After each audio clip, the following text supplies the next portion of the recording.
Open Your Eyes is brought to you by the Belize Bank. Our country, your bank.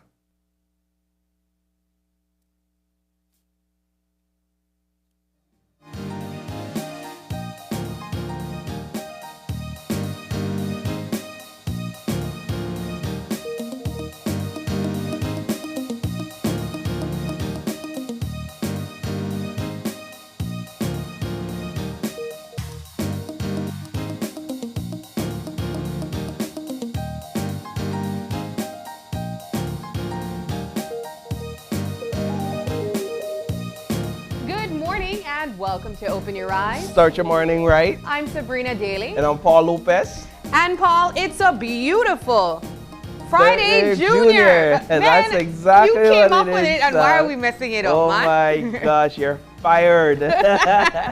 You should always get that right if no, nothing isn't it else. Friday Junior? It is Friday Junior. You said Thursday first. No, I did not. I was reading your lips. No. You misguided me when I did it good. How are you this morning? I'm great. I feel we were just joking about, the fact that we made it on time despite feeling like we were rushing a little bit. Yeah. I feel great, though. I guess it's the adrenaline from trying to get everything in order.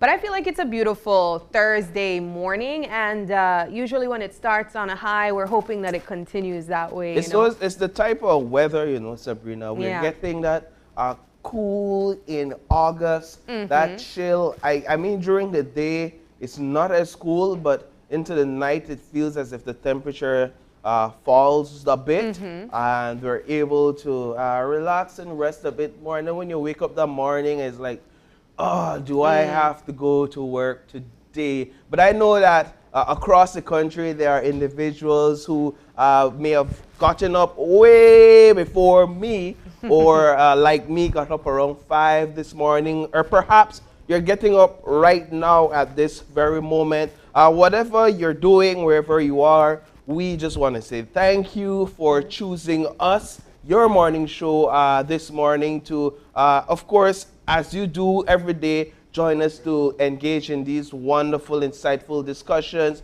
So if you're pouring your coffee right now, or if you're driving, just sit back, relax, and truly it's a pleasure and it's an honor to have you with us this morning. Yeah. Sab, what's buzzing? Well, Paul, it seems like one of the bigger topics that are buzzing lately is sports. And we've been talking about it for a while now. Of course, you are our unofficial, official sports commentator, sportscaster. And you've been providing us excellent coverage every Monday. But these days, you've been having to provide on days when it's not on Monday, right? That's what I found interesting, Sab. It's as if there are seasons in sports in Belize when you could hardly find any sporting activities to cover, or if you do have sporting activities to cover, it's mainly during the weekends. And then there are seasons like these, the first that I've ever experienced being in this role as an in-house sports reporter, being in this role where it's almost as if every day for the last 3 weeks, there's been sporting activities. And what's even more impressive is the fact that these are sporting activities, are amazing is that these are regional sporting activities being hosted here in Belize. So one, it says something about Belize's willingness, the sporting community's willingness to open our home and open our facilities to our regional counterparts in terms of our athletes. And two, it provides a platform for exposure for our young talents, that's that thing, our athletes that are competing at that level, as well as for those younger athletes who may not be at that level, but who may become inspired by just what they're seeing. I mean, in the volleyball, that was the under 19 volleyball regionals. I'm talking about the basketball that recently finished, the under 17. And then this week, we're hosting the Kodikader Games 2023 in basketball and table tennis. So you went from under 19 with volleyball, it came down to under 17 with basketball, and now we're at the under 15 level with basketball. And these are, understand, these are all different organizations, all different leagues, all different tournaments, and they're all taking place here in Belize. Now, for me, what I appreciate about the under 15 in particular is that our young players, they're getting an opportunity to expose themselves to this level of competition, and they're able to hone their skills a bit more in an arena, in a setting that they otherwise wouldn't have been able to if this game, if they weren't participating in these games. And what better place to do that than at home? So yesterday, the Belize female basketball team, under 15, they went up against Panama and they lost. I can't remember the exact score, but I was there for the male basketball. It was a pretty wide gap. Let's just say that. And then I was there for the male basketball tournament match against Panama, and we lost 40 to 90 points. But what stood out to me in the interview, what stood out to me was the spirit and the heart of these young men in defeat. And I wanted for us to briefly show that interview where we spoke to the coach and two of the players, just to get a feel of their mindset going into today's games. Boys, I'm a bit nervous, so it's the first time I ever play competitive sport. So, like I said, overall, play one really slack game. We had too much turnovers. I mean, 13 turnovers were really cost in that game. So, like I said, with the amount of turnovers and the nervousness, I guess that we had a bad start, and we just couldn't recover from a bad start. We just gone in the game frightened because that is a physical team. We'll have physical. We need just to put in work. We get scared, but that's a tough team, and I know if we meet them back in the playoffs, we'll dominate them because they are not better than us. We will let ourselves down today, and we will get back hard. If I'm being honest, going out of the game, like I'm nervous first. Then like the ending of third quarter, fourth, that when I start like get loosen up, but then I'm already too late. The game I already get out of hand. I feel like the whole team is nervous. Like I don't know exactly, but I feel like tomorrow definitely I'll play better because it's like the first game to get settled into it and everything. So what do you think about what they're saying there after? I mean, I can see exactly what you're saying. They still have that level of spirit of recognizing their shortcomings. Yeah. But I love the first one where he was like, you know what? We're a better team anyway, so we were getting back in nationals. I love that. Yeah, and truly that's one of the things that I've grown to appreciate about sports over the last year is the character that it builds. And I think that's the foundation right there. The skills, the talent, it's a plus. You win game with those things, but you win life with the character development that sports offers to you. And so I truly appreciated that, and I thought it would be good to highlight those youths. That was a beautiful statement right there. You win life with the character. That's our eye-opener this morning, folks. Brought to you by Paul Lopez. Oh, you caught me there for a bit. Sab, but yeah, that's what's buzzing on the sports scene. But of course... I just want to mention as well, because I believe that you also provided coverage last night of the dinner that was held for the U17 Central Basket Tournament players, the Belizean players here. And I read that they were also given opportunities of scholarships as well. And that is something that is so important to mention when these kids invest their time in these disciplines. They can not only reap obvious opportunities of winning these competitions, but the opportunity to pursue higher education, that is something that is also excellent, and I really hope that they take advantage of it.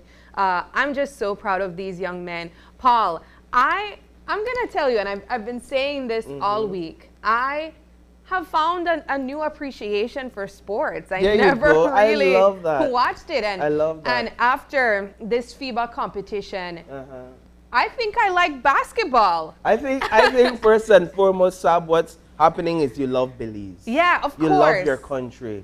And to see these young men represent what you love, first and foremost, your country, and then to do it in basketball, and you realize, wait, the two could go together in I an could love amazing basketball and my country, at the same time. Right, and so that's exactly what's happening there. And so yeah, I'm super proud of these guys. Yeah. We're waiting to see what will happen next year, and then the training that will take place in between. But Sab, just to move on to a bit more somber topic, we've been following it in Orange Walk, the death of 20-year-old Jesus Cano following a high-speed chase involving police officers and Cano on a motorbike, him and his uncle on a motorbike over the last 2 days, I believe. Well, last night there was a vigil for the deceased, Kakul, sorry. There was a vigil that took place in Orange Walk, and we have a bit of cover from that vigil. It's a case that police is still investigating to determine truly what went wrong.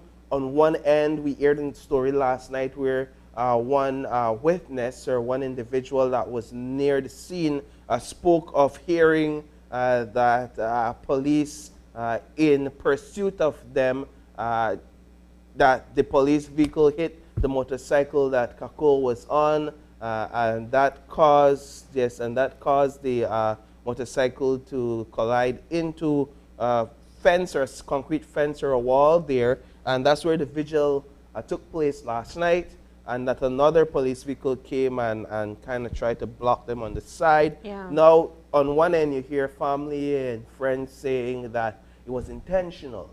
What the police officers did that it was intentional, but on the other end, you hear police, particularly the Minister of Home Affairs, in his conversation with us yesterday, indicate that that is a traffic accident. And I get what he's saying when he says it's a traffic accident, because people lose lives in traffic accident.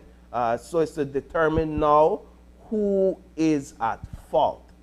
You know, one of the things that the Commissioner of Police continues to, he seeks to emphasize is the fact that in this high-speed chase, the police officers, they had on their sirens, and they were prompting these individuals to stop. Yeah. You know, and it's a sensitive topic because it's not easy for anyone to have that discussion at this time in terms of what is the right actions to take when you're being pursued by police officers with sirens on, and they're indicating that you should stop. If that's the case, if that's what happened, then there are definitely actions that somebody that is being pursued by a police officer should take. And perhaps it's a good time for us as a nation to consider exactly what those actions are. Unless you feel like your life is completely in danger, then of course you may have to take different actions. But the vigil was held last night, and we continue to await the results of a thorough investigation to give us some answers, some concrete answers into what took place there. But Sam, that does it for What's Buzzing this morning. All right, well, we are going to move over to our eye opener this morning. And as we got a little bit of an extra one from Paul, we're going to move over to our eye opener from dailyom.com, and it goes like this. Doing things we don't want to do or that scare us creates flow in our lives and allows us to grow. Most of us have had the experience of tackling some dreaded task, only to come out to the other side feeling invigorated, filled with a new sense of confidence and strength. The funny thing is, most of the time when we do them, we come out on the other side changed, and often wondering what we were so worried about or why it took us so long. We may even begin to look for other tasks we've been avoiding so that we can feel that same heady mix of excitement and completion. Whether we avoid something because it scares us or because we think it will force a change we're not ready for, putting it off only creates obstacles for us. On the other hand, facing the task at hand creates flow in our lives and allows us to grow. The relief is palpable. When we stand on the other side knowing that we did something even though it was hard or we didn't want to do it. On the other hand, when we cling to our comfort zone, never addressing the things we don't want to face, we cut ourselves off from growth. We all have at least one thing in our life that never seems to get done. Bringing that task to the top of the list and promising ourselves that we will do it as soon as possible is an act that could liberate a tremendous amount of energy in our lives. Whatever it is, we can allow ourselves to be fueled by the promise of the feeling of exhilaration and confidence that will be the natural result of doing it. I like that one. I love it It too. brings me back to one small example over the weekend. I had on Friday, I reached out to somebody about an interview that was supposed to get done on Tuesday. The person responded to me later on in the day, and I put off listening, because there was a voice note, listening to that voice note until Saturday night. And it was just me just putting off listening to the message because it's a long weekend. And this is on Tuesday. I could get back to that person on Sunday. I put off listening to this message, and it just bothered me for hours. Like, Paul, listen to the message.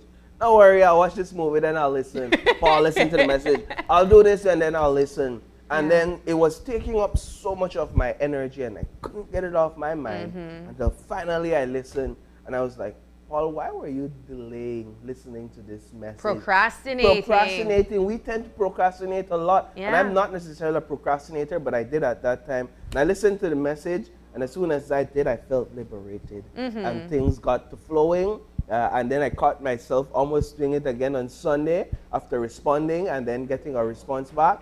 And I was like, no, get it done one time. But that's what can happen to us. I know exactly that feeling, and I'll bring it home for some of our viewers that may know exactly what I'm talking about. You know, when you do your laundry and you have that load of clothes you need to fold up, and you just don't want to touch it. There's a liberating feeling you get when you put everything away, Paul. Nothing, you can't be matched. Yep. You must be looking inside my laundry basket. You know right what? now. I might be looking inside my own. But I know that one is felt by a lot of people. I know a lot of people that have their designated couch that they leave their laundry to. But yeah, I'm sure that this particular eye-opener can be applied to many other areas of your life as it relates to simply delaying something, just not wanting to get it done, and then realizing that there's a sense of liberation and empowerment that you feel when you are able to deal with that task that you feared or that you felt was too much to carry, or that you were just procrastinating to get done. So I think of that also when it comes to health and fitness, when you're finally able to cross that hurdle and not skip and wait for that Monday, and you finally do that workout and you realize, I have a bunch of energy to take on, the rest of the day. So I enjoyed this eye-opener, and I hope you guys did as well.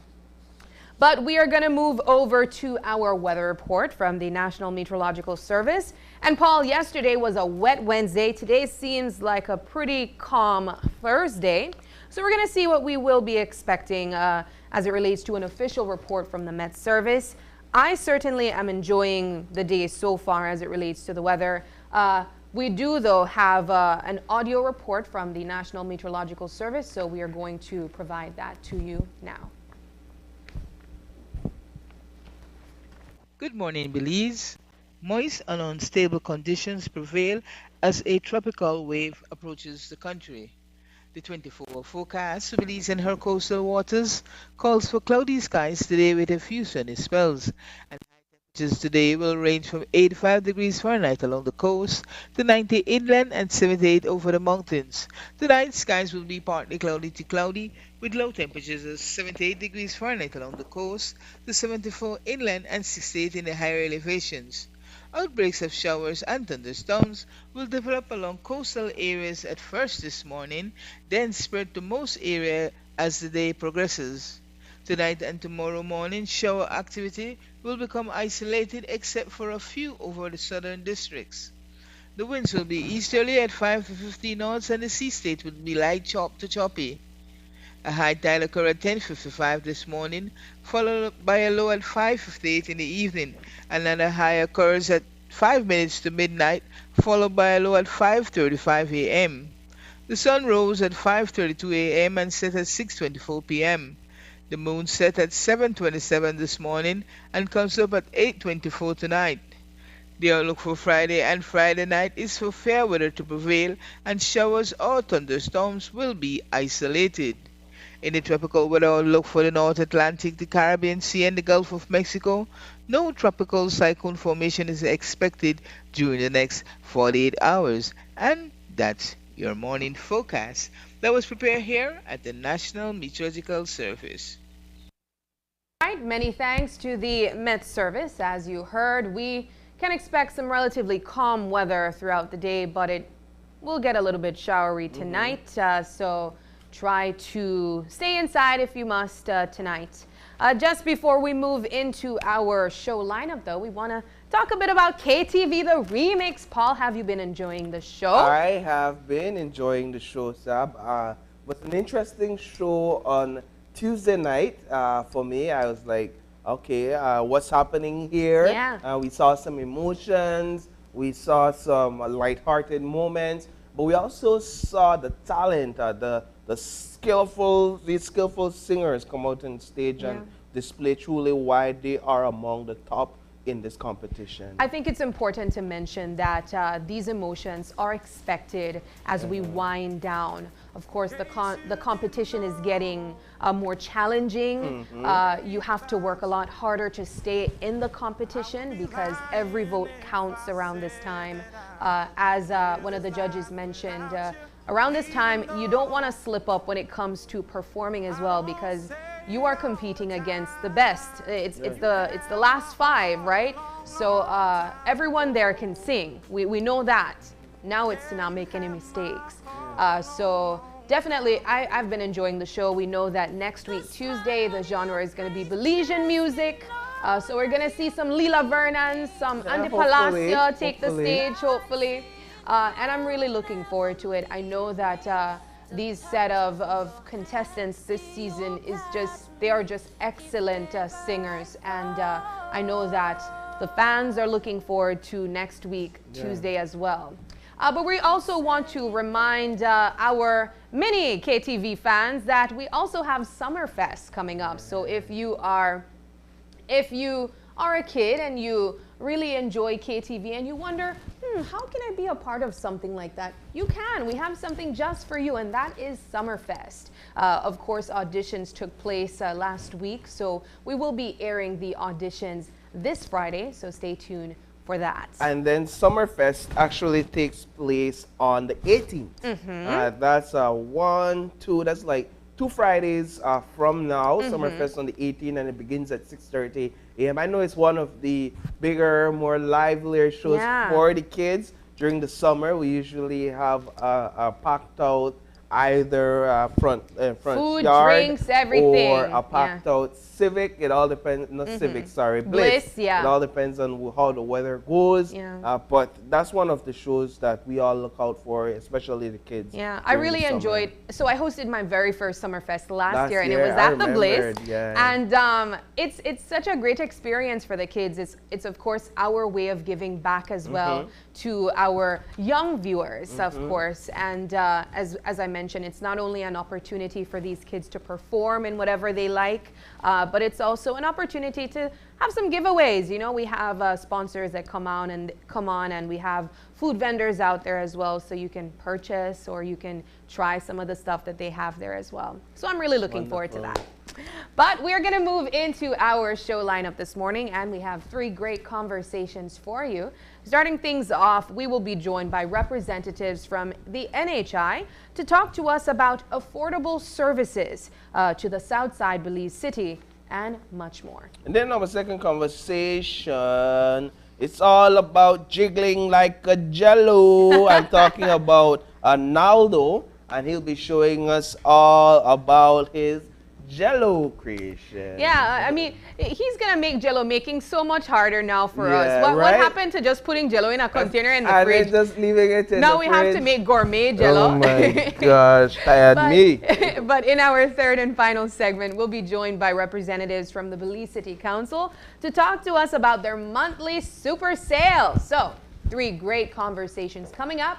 But we're going to take our first break, and when we come back, we'll be joined by representatives from NHI to talk about their services. Don't go away.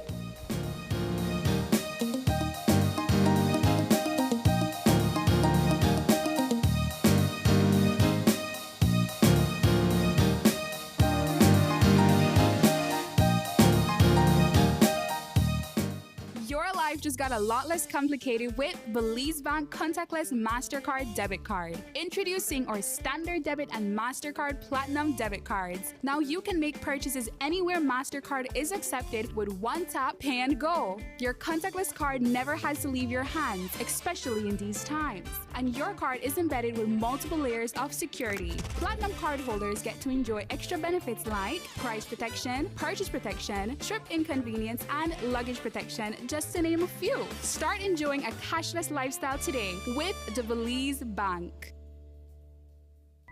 Make your summer better. Over $30,000 in cash and prizes with Smart Summer Sweepstakes. Here's how you can enter for a chance to win.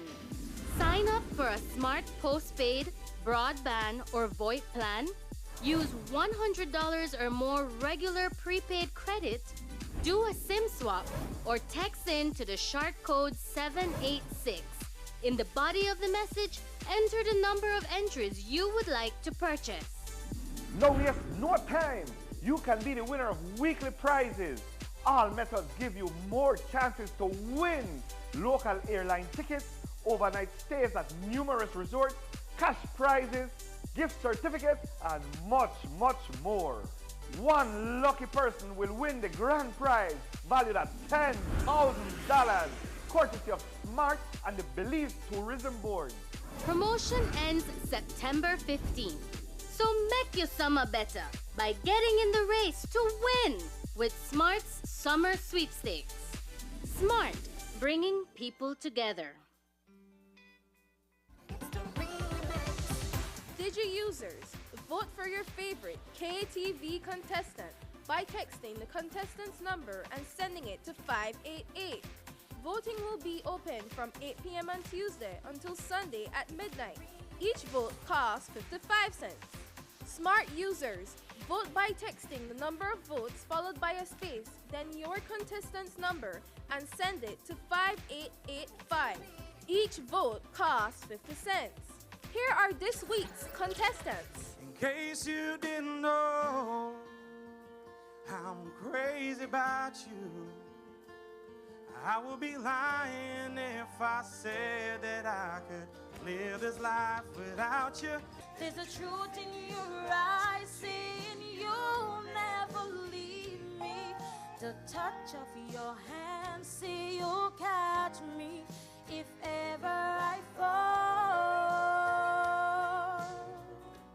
Like your love to get me high, and you're as smooth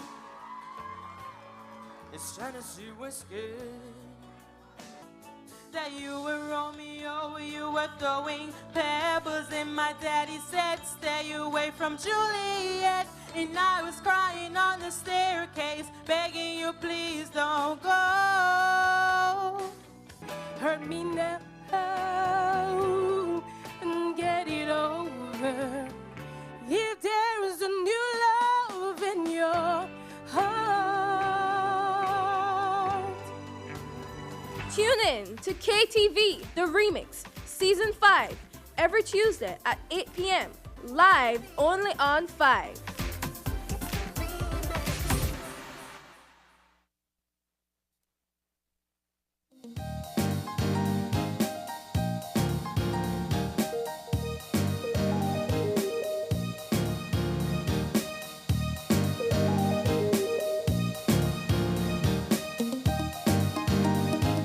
Welcome back. We are having our first conversation for the morning, and it's all about NHI and the services that they offer to Southside Belize City. Across the country. Across the country as well. But we are joined by Dr. Reina Cuellar, and she is the doctor in charge over at the Belize Medical Associates Southside Clinic, as well as Natalia Castillo Rodriguez, and she is the general manager at the National Health Insurance, NHI. Good morning, ladies. Good morning. Good morning. Good morning. Good morning.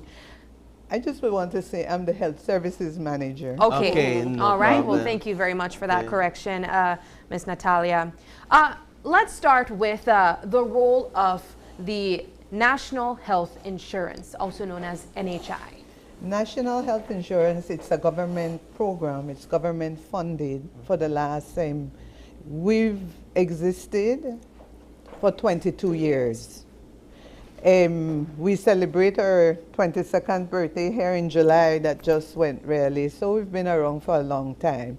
Initially, we started out in Southside Belize City. That was 22 years ago. In 2006, we expanded to the southern region, and around probably about 2016, around there, we expanded to the Corozal district. Come last month, we have now launched the NHI expansion for the Orange Walk district. And it's important for us to mention, because when people say NHI, they consider us a hospital, a clinic, and that is not so. NHI is a purchaser of primary health services for our population. So in the case of, I'm glad that Dr. Reina is here today, because we have several primary care providers on the south side, as well as support services, which include pharmacies, lab, and imaging. So we contract services from these providers. So we purchase services, they are the providers. Right. The contracts hold them to quality standards. So the quality standards are set by the Ministry of Health. So what we do by that contractual agreement is that we hold them to compliance and quality standards. So that is so important to understand. Another thing is the funding. Up to 2008, it was funded by the Social Security Board. As of 2008, the administration that came in, they made policy changes where it then became funded by general revenue from government of Belize. So, however, by legislation, we are a part of the Social Security Board Act. So they are responsible for our administration. So it's complicated because NHI with SSB, then people consider us providers. So yes, by law, we are administrated by SSB. They administrate the NHI fund, which is a separate fund from SSB. And then we are purchasers of health services. So we purchase from providers like BMA, Belize Healthcare Partners, Belize Family Life Association, Mercy right across the street, which is a geriatric model and quite comprehensive geriatric model that we hope to replicate in the north now that we go north, and the Matron Roberts. So in Belize City, it's a mixed model, which has worked very well for us because it's private sector, NGOs like BFLA, faith-based like Mercy, and of course Ministry of Health, Matron Roberts. So that model over the years has proven to be the best model. When we went south initially, there was not private sector presence in the south. So we purchased solely from the Ministry of Health facilities. Over the years, we've been able to incorporate private sector and support services. In Corozal, there is Presbyterian, which is a faith-based as well, and there is also the Shanush Clinic, which is a private facility as well. So the mixed model has proven to be the best model. So going to Orange Walk, that is the model we're using, a model very similar to the Belize City model. And also looking at replicating the geriatric care model. I think where people get confused is in the wording, because you'll hear this is NHI facility or provider, and then you think, all right, so if this is an NHI provider, that's an NHI provider, then NHI must own these things, or this is for NHI, right? No. But it's also, I appreciate the clarification there, and what I'm understanding is that it's simply like, if I want to provide grocery bags, for example, for a large group of people, but I don't want to but I'm not the supplier of groceries. There's a supplier of groceries out there that I go to, and I come into an agreement with that grocery, and I say, hey, this is the agreement, we'll have a new supply, and we'll take care of what needs to be taken care of. Just as a simplified example. And also you say in the grocery bag, I want flour, rice, and sugar. Right. And then I come back and make sure you're giving flour, good flour, good rice, and good sugar. Now getting to the good flour, good rice, and good sugar. Dr. Cuellar, correct? Dr. Cuellar, let's talk a bit about the experience at the BMA Southside Clinic in terms of providing NHI services and what that has meant for the community and residents in the Southside. BMA Southside Clinic is actually dear to my heart. I actually grew up in that neighborhood. Oh, really? So I actually surprise patients when they see me. They're like, you're the little girl that walked down the street. Yeah, like, you're from Tanuma Street. I remember you. Yeah, wow.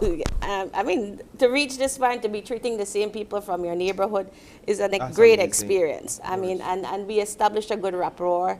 It's easy for them to relate to me, so that helps a lot.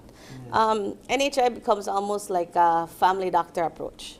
You're there, yes, the concept of a clinic is still there. Is there an emergency, they get priority. However, there are appointments. We do have prenatals, we do have immunizations, we offer services for hypertensive and diabetics. So it's wide range. There's a wide population. However, at our clinic, we tend to have a higher population over 60. So we deal with a lot of chronic illnesses. We deal with a lot of hypertension and diabetes. So it's excellent, because what you're trying to gear up and what you're trying to do is educate these patients in order to prevent complications. As we all know, diabetes comes with a wide range of complications, and if we can prevent them to get to that level, to have them be controlled with just basic meds that are readily available, that's rewarding. That's rewarding. And I've been there for 10 years now, and I've seen that. We've seen that.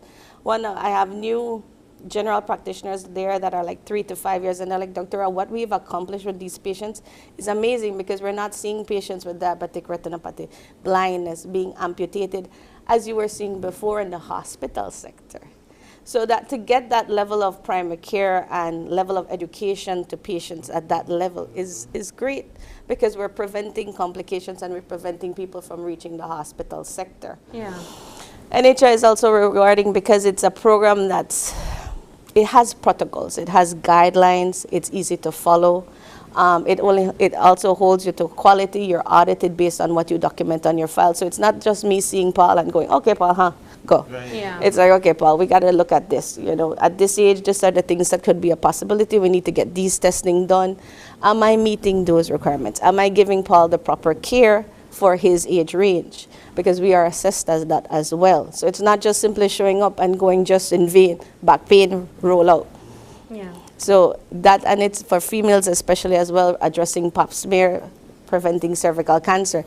So it's not just sitting there and just handing out meds. It comes with certain guidelines to ensure that the patient gets a full package. Right, because you could be tempted to shortcut the process, not seeing the program as important or the individual as important, because you could run the risk of categorizing them as being a part of this program and not necessarily quality customers within the private system. Yeah.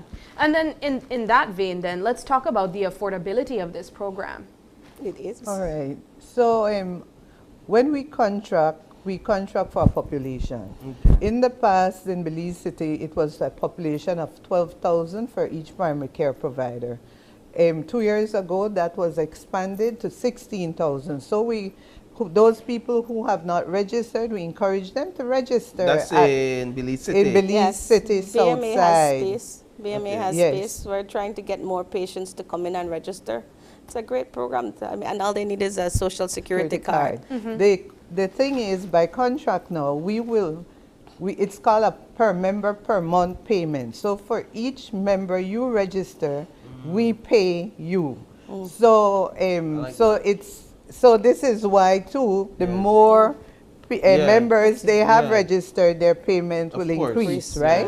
And the services. And the services as well. So the other thing is though that we have key performance indicators that we set for these primary care providers. So we will say that we will come in and do clinical audits. Actually, we're the only institution that does clinical audits of hypertension and diabetes, all right? So we have clinical auditors who will go in and actually do those audits, those medical records. Once they pass, that goes towards their key performance indicator pass, and they get a bonus. So every year, it's an inclusive process. We sit with them and we define country priorities, right? So NCDs, early booking is one, you know, and so we define these key performance indicators. We agree on targets and we set them, and then they work towards achieving And those. these are independent auditors. Yes, these are clinical auditors. I also want to ask about the details of auditing. How do you audit in the medical field to make sure that you're giving out the best service? It starts with protocols. Okay. Then you define a audit tool. Then and all of this is a process over the years, over 22 years, because when NHI started, we started at scratch, right? Protocols are then implemented. And then they have in-house checks they have to do. The head doctor, she has to pull files every month and check to make sure, using that same audit tool, that her team of doctors are complying to protocol. So when at the end of the year, when we bring in the clinical auditor, a clinical auditor would be a diabetologist like Dr. Eric Bradley. We would then bring him in as a clinical, and a team of internists along with him. We use Dr. De Paz. In the past, we had used Dr. Hidalgo, Dr. Arriaga. So what happens is they will then go in and do that. We have now moved on to a software that now captures an electronic record. And basically this year we're looking at documentation that is complete. And then next year will be the management, because it's new. We're transitioning from hard copies into an electronic record. This will also facilitate the labs and the imaging providers of uploading their results. So that will facilitate their work. So that will be uploaded into that system. So when they pull that e-record, it's there. So I wanted to ask Sab, if you'd allow me, to get an idea, I'd like to get an idea of the range of services that an individual can access under NHI. If I go to BMA Southside Clinic, can I ask for anything? And do I get any and everything? And because I'm sure people will come. Exactly, as with any service. NHI is a great package. The logistics of the labs, the imaging, the package that is available from ultrasounds to x-rays.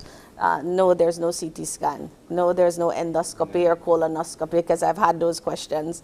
But from ultrasounds to all x-rays. And labs include a full range of labs, from certain STDs to your cholesterol, liver functions, So it's a full package. Yeah. But this is the beauty of guidelines and protocols, because I will meet patients like that. Patients will come in and say, okay, I come for everything you got.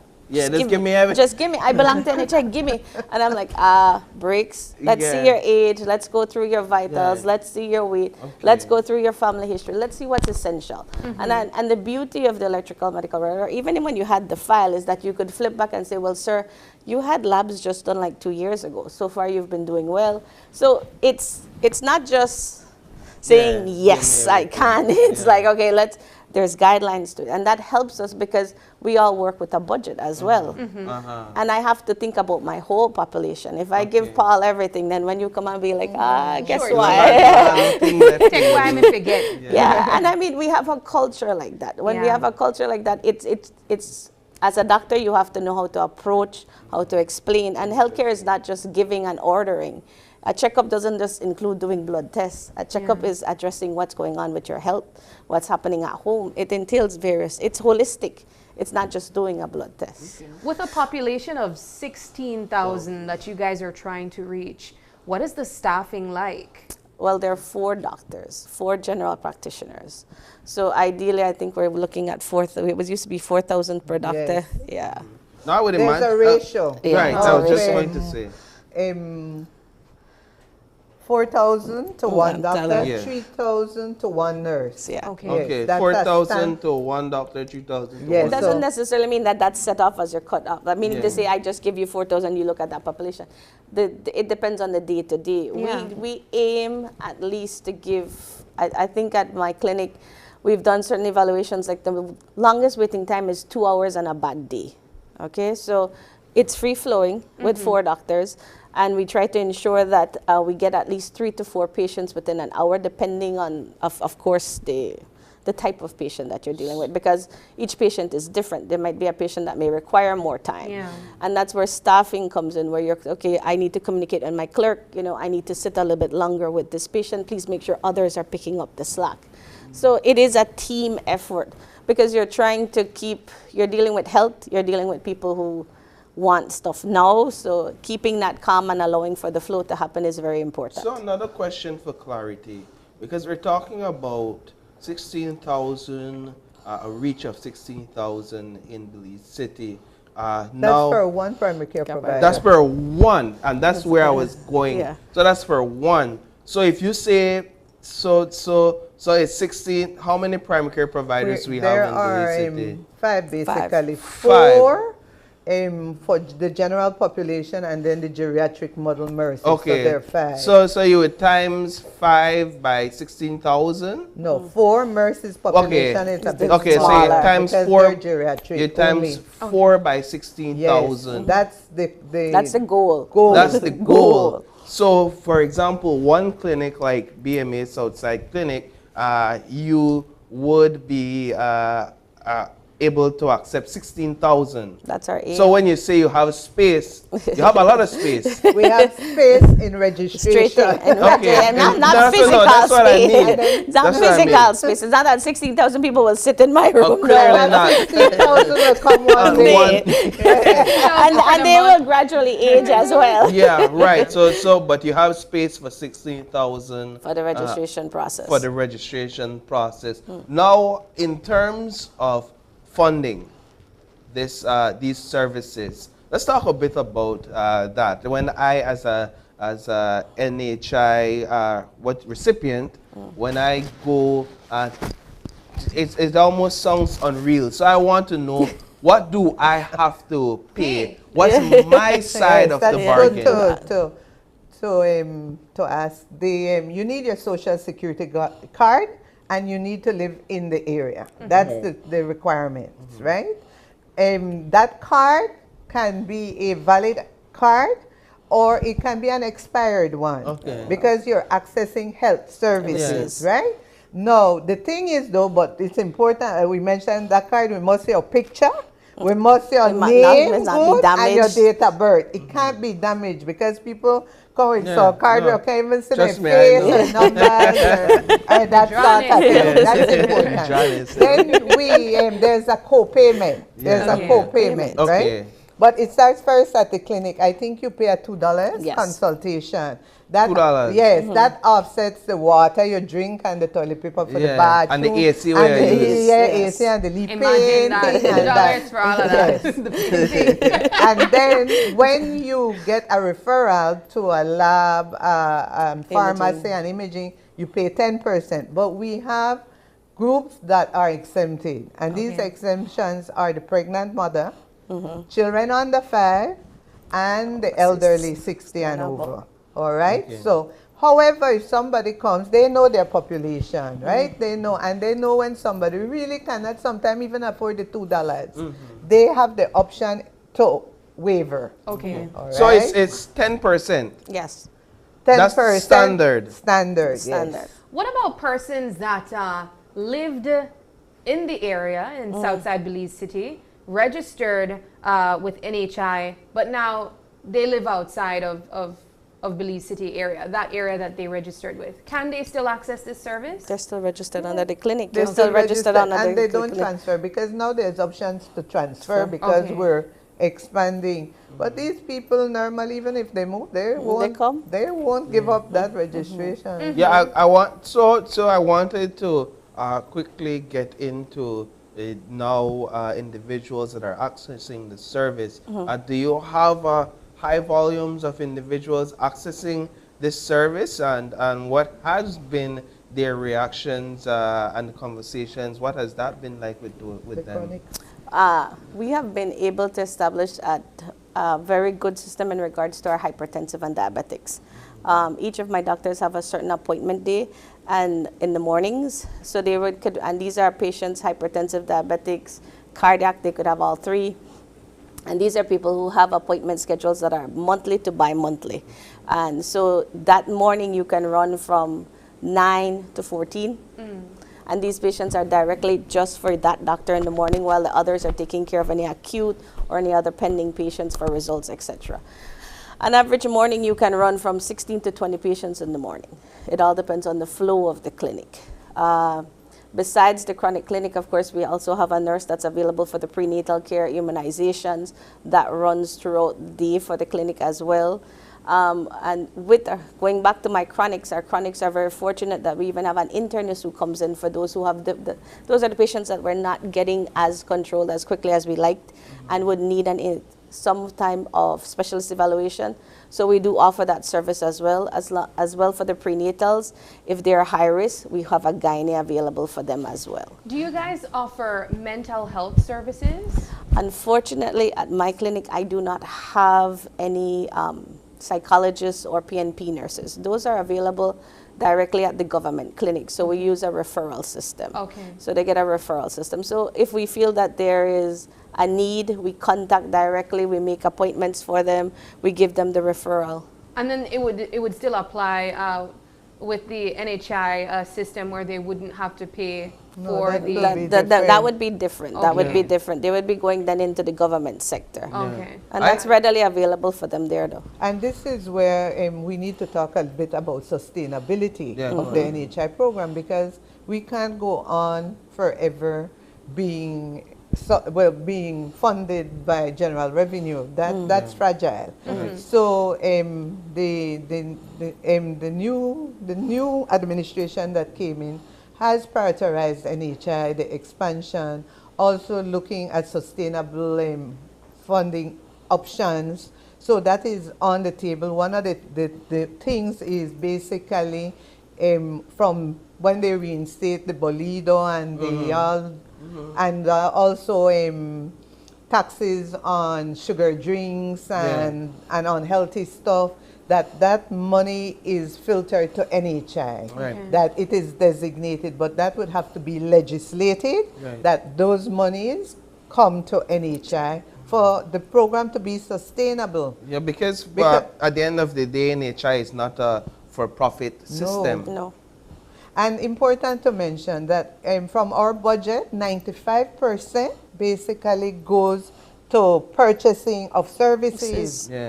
Our administrative cost is only 5-6%. Wow. Very small. We have a small team. We've grown basically from 5-6 people to 12, and of course, as we expand, our team will increase, but that our budget is utilized, like what I said, the majority is for purchasing our services.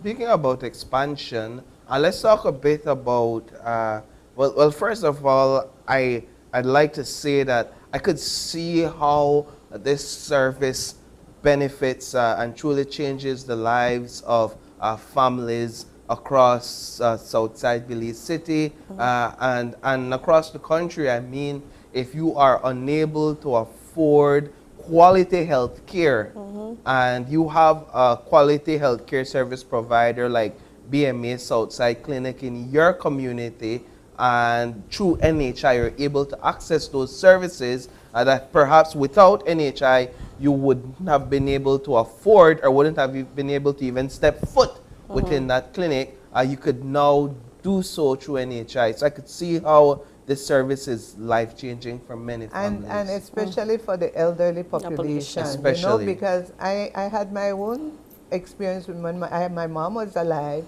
and my mom was homebound. Her medication, if I had to go over counter and buy, it would be like $300 a month. She got a monthly visit from Mercy because she was geriatric. She got her prescription. When she needed her labs, a lab tech could come home to take it. Oh, wow. You know, and in the case of the elderly, there's an exemption. So yeah, you're not paying anything. With the productive age group, is like, I know if I go in and I do an ultrasound, that's $110, right? So labs want $300. Now with NHI, if I have to do those same labs and imaging, my co-payment would be like $40. Man, no. Well, Paul, do you see your reaction? That's the same reaction we get from patients. But patients need to understand that it's not free for all. It's not free for all. It's guided. It's guided. It's guided by protocols as well. Yeah. You understand me? It's just that I did one in January, I need one in February, I need one in June. There are guidelines for those things, because just as how you lit up, like, that's really beneficial to me, it is, but it's not to abuse it as well, because I have people who come in who can't afford anything. And I have families who have several ill, and I have to guide. So it's also looking at the patient as an entity. How often are we getting this? How necessary is it? I have patients who are on cancer treatment, chemo. They need more frequent labs. People with kidney disease, they need more frequent labs. How can I guide you and help you and say, okay, at this time, this is what we're aiming for. In 2 months, let's see what we need to do. But it's not just walk in and give me. Now, I know, in speaking of expansion, that there moves, or there has been a move to include a certain amount of police officers. Yes. Let's talk a bit about that decision and how that came to be. It all started with an MOU between NHI, SSB, and the police force, right? And basically, we all know that the lifestyle, in the sense of the job that policemen lead, is quite unhealthy. They come in at maybe 150 pounds, but in a few years, then done it at 200, lot of stress, lot of fried chicken. They eat terribly because of the schedules and that sort of the thing. Availability. Also, what was like really, you know, when you sit and watch the obituaries, there's always a police officer. It was like really something that was alarming. So that was what created that MOU and the commitment from NHI to support the police force. They, in turn, we would benefit by them helping us with safety and security on the south side. So maybe Doctora could talk about what is happening now at the implementation of this project. Exactly. Due to their schedule, it's hard for them to come in. So what we've done is we took on the approach. We went into the precincts. Oh, really? So we provided a doctor and a nurse. They have a change of service, I think, somewhere between 6 and 7:30. And so we were there for the staff that's coming off and the staff that's coming in. So there was a doctor and nurse available to take your vitals, BP, your glucose. We had a doctor to address any quick questions, find out what, and she would give you a rundown of what's needed, when was your last testing. If they weren't registered, we were encouraging them to get registered or to go back to their clinic where they were registered with. So that became the approach of most clinics. Most of us addressed going to the precincts because getting them out is hard. So that was one. On another day, we went in, we gave health talks to their precinct, and we even took a nutritionist so that the nutritionist is available. Our clinic had even organized a specific day where there was appointment schedules. We created a WhatsApp group with the patients who are police officers and tell them, Friday I have a doctor available. Just for you all, make an appointment so that they could, we're trying to encourage them to come in because that's in itself is an effort. That is a challenge. Right. I mean, getting off a 12-hour shift at 8, some people just want to go to bed. So to get them to come in and to take their health as a priority. And I mean, we do have a positive response. It's slow, but it's happening. It's 500 police officers and 2 precincts. That's only 2 precincts. And that's 500 police officers. We need them to come in and access services.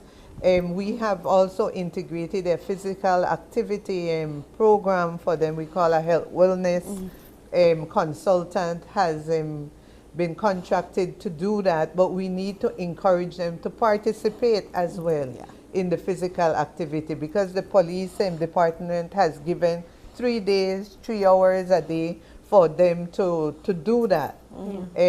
So we need them to come because what I had touched base with the consultant and what she's saying, that the ones who come are the younger ones who are fit. And she wants everybody to come and say, please tell them I'm not kill Lena one day.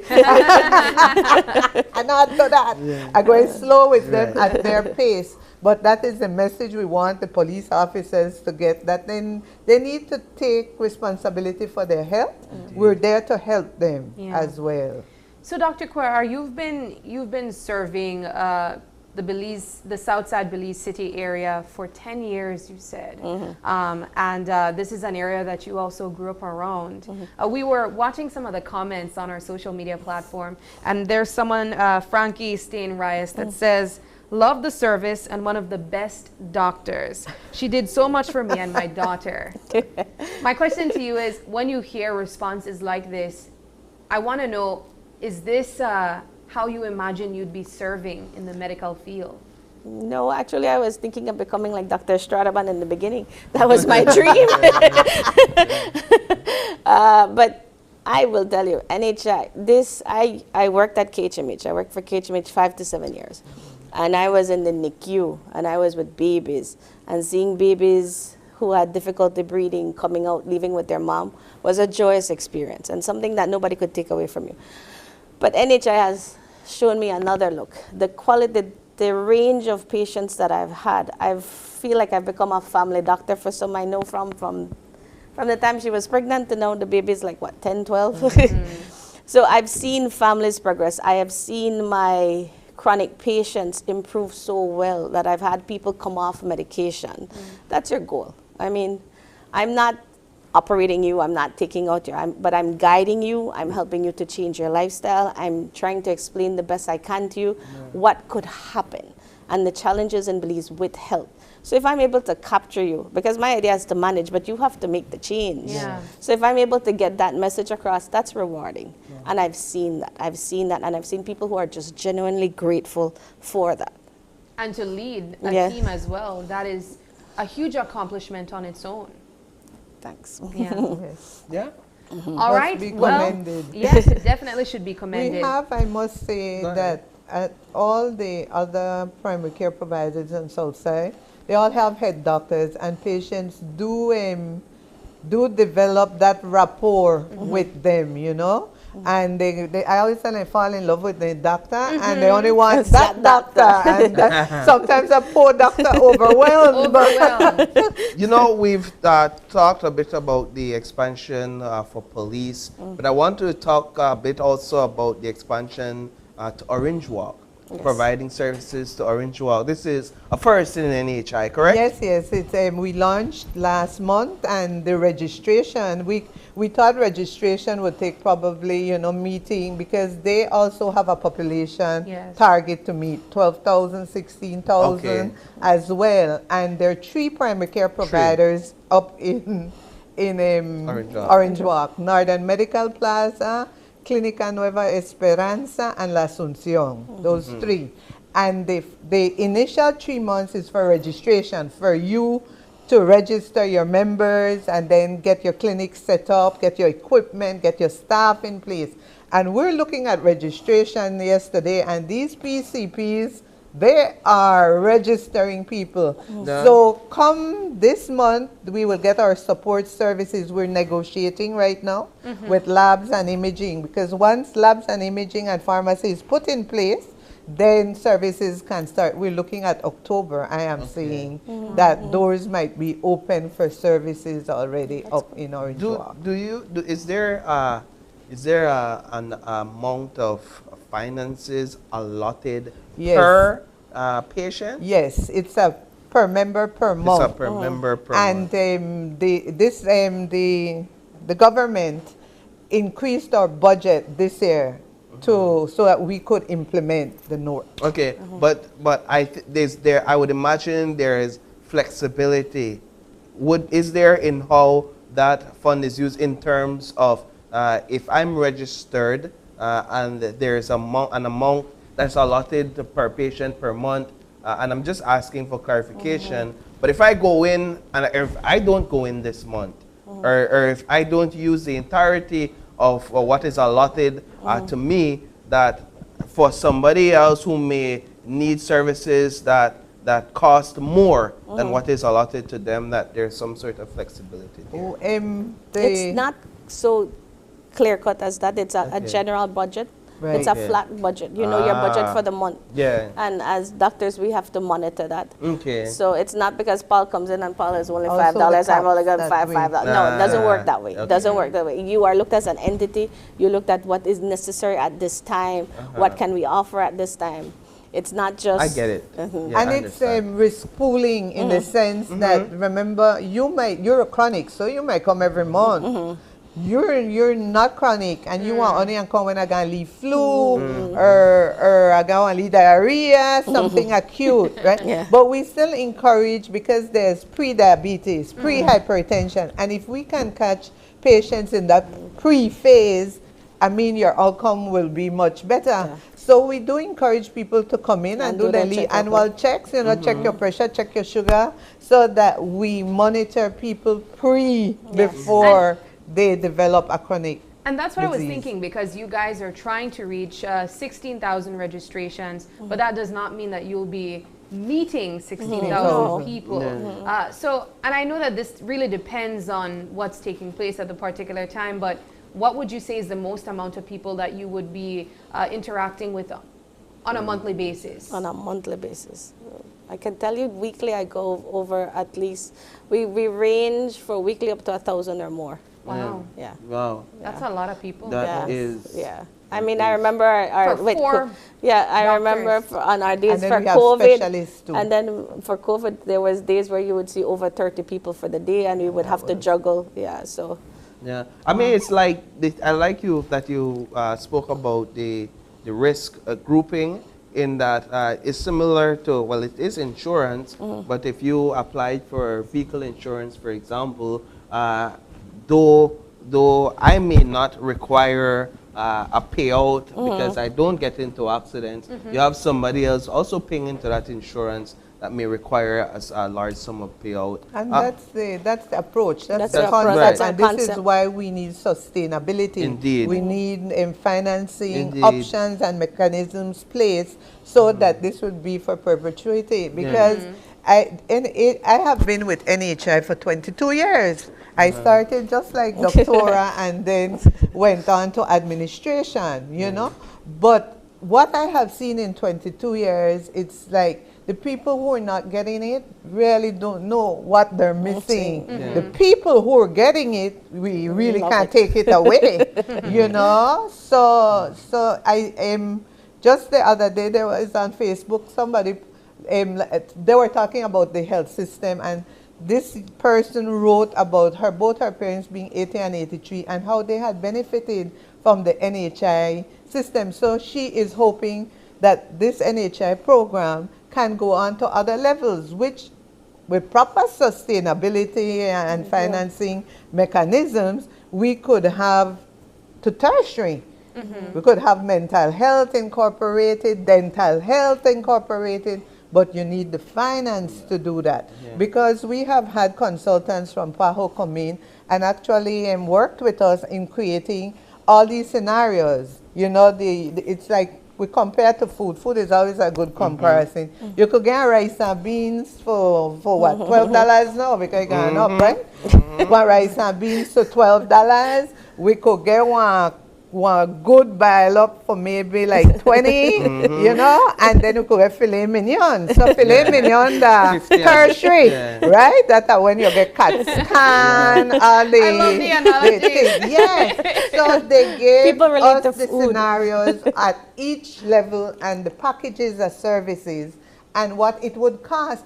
And you know, incredible, when you break it down to per person, per population, it's affordable, you know. It's like sometimes $350 per person a year. And we know when we go in for a consultation, we knock out $350 in a one sit down. And that is what you'd pay per member for your family for the year. So it's something that can happen. But of course, political will is important, and that is in place, commitment from government. And also responsibility, as citizen responsibility as well. And who can probably afford to pay, could pay for those who can't. We have to remember that the solidarity and in concept as well. And then we have a healthy society. Knowing the affordability that NHI comes with and the way that it tries to serve the lesser income bracket communities, does it come with a stigma to be a part of NHI? No. Would you say? No stigma. No stigma. People like that. I belong to a clinic. People like the idea I belong to a clinic. I have a doctor. I have a doctor I see. When I go, I ask for that doctor. They've established that relationship. And Dr. is talking about expansion, but the fact that we're at a primary care level and that we're working on lifestyle changes and encouraging people to be aware of what health could transport to and the complications. This is a goal right now to reach these people so that we don't have a population getting amputated and needing dialysis. Yes, it's cheaper to keep people healthy at primary health care level. Prevention is better. Yes, that's the idea. Yeah. And getting people to capture that concept. Just pop in. You know, I haven't been here for a while. I want to know what you all have. Important, sorry, doctor, is the screening. Yes. We do cancer screening for, doctor can tell you about that. I don't.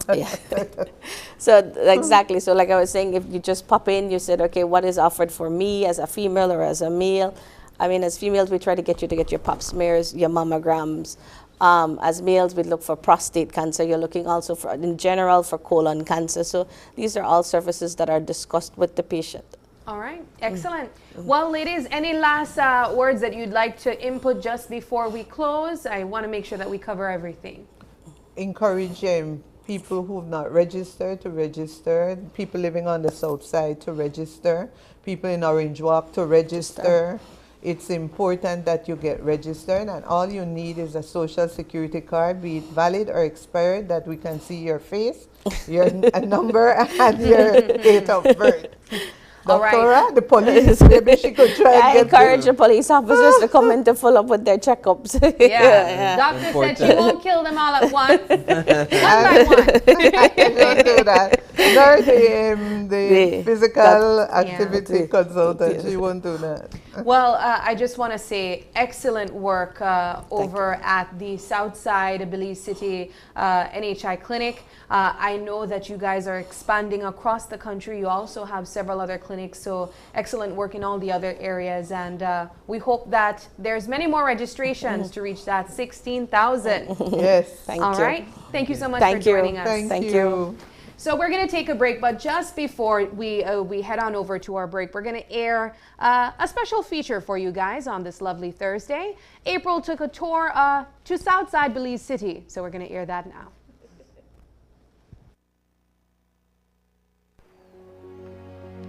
Today, we are at the Rainforest Lodge at the Sleeping Giant, where they're known for their beautiful views, their wonderful nature hikes, and of course, pizza. Today, we're going to be exploring all the wonderful things that the Lodge has to offer.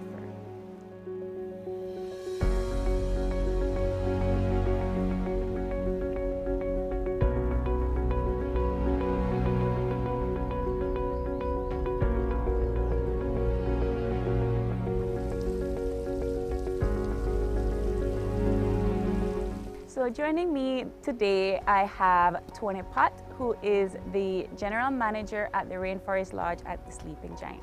Hi, Tony. Hi, welcome. Nice to have you. Thank you for having us. So tell us a little bit about this place. Why the Sleeping Giant? Well, we started off in 1989 as, a small little lodge. And the name came about because of what we're seeing just behind us. That's the Sleeping Giant just there. And the Sleeping Giant Resort sits on a 600-acre property, and we are 31 accommodations. We have 31 rooms. Some of them are suites, some of them are villas, and some of them are creekside cottages that we have. For those guests that visit us and don't want to do an excursion out, we have so many things on property that they can do. We have hiking trails, we have hanging bridges, we have kayaks. We have night hikes, all of those little things. If they come with kids and families, we have things for the kids. We have feeding the fish, we have rabbits, we have the chickens. They can pick up eggs, so it's an adventure for families all in one. Where are we sitting right now? This is called the Nest. We wanted to call it something different. The Nest was the perfect thing, and it sits on this huge tree that you have the option of going all the way up and sleeping on that little net up there, and guests enjoy this little area. It's a nice view of the Saboon River. We have also some viewpoints known as the gazebo. That's like a 20 minutes hike up, but the view is spectacular from all of the valleys around and all of these mountains. Sleeping Giant, we really focus on having that disconnected feel from all the other resorts. If you notice on the property, there are some areas where you will not have a connection to Wi-Fi at all or phone service. So we really try to tap into that disconnect to reconnect part of like health and wellness. Also diving into that, we have our orchards, which supplies all the restaurants on properties as well as the other ones in Hopkins and Placencia. So we try to bring that farm-to-table concept at the forefront as well. The yoga decks are there, and we encourage our guests to use every single inch of the property. We have the kayaks down at the river that they can use. It's open to everyone. We have families that are here. The kids can use the courtyard where they can go. They can play with the ducks, the rabbits, anything really. And then we have the Mayan cooking class, which is offered to guests. It's a book tour. It's an event, and you have that down at the riverside. I noticed also that you have more than one restaurant here at the lodge. Can you tell us why you've done that? Well, with Sleeping Giant being away from the city and it's right in the highway, really, we want to have options for our guests, so you can dine in at Don Tonito's, which is our pizza house, which we know you're excited about. And a lot of the ingredients used on the pizza as well is used from our herb garden, which is found on property. It's a chef's herb garden. And then we have the Grove House, like I said, which focuses on incorporating the Mestizo and Mayan culture in all the dishes. The property is open to all locals. You just need to call ahead at the front desk and dine in with us, and you're able to use all the amenities, the hiking up at the gazebo, the trails at the Nest, the swing bridges, the kayaks, the pool, anything really.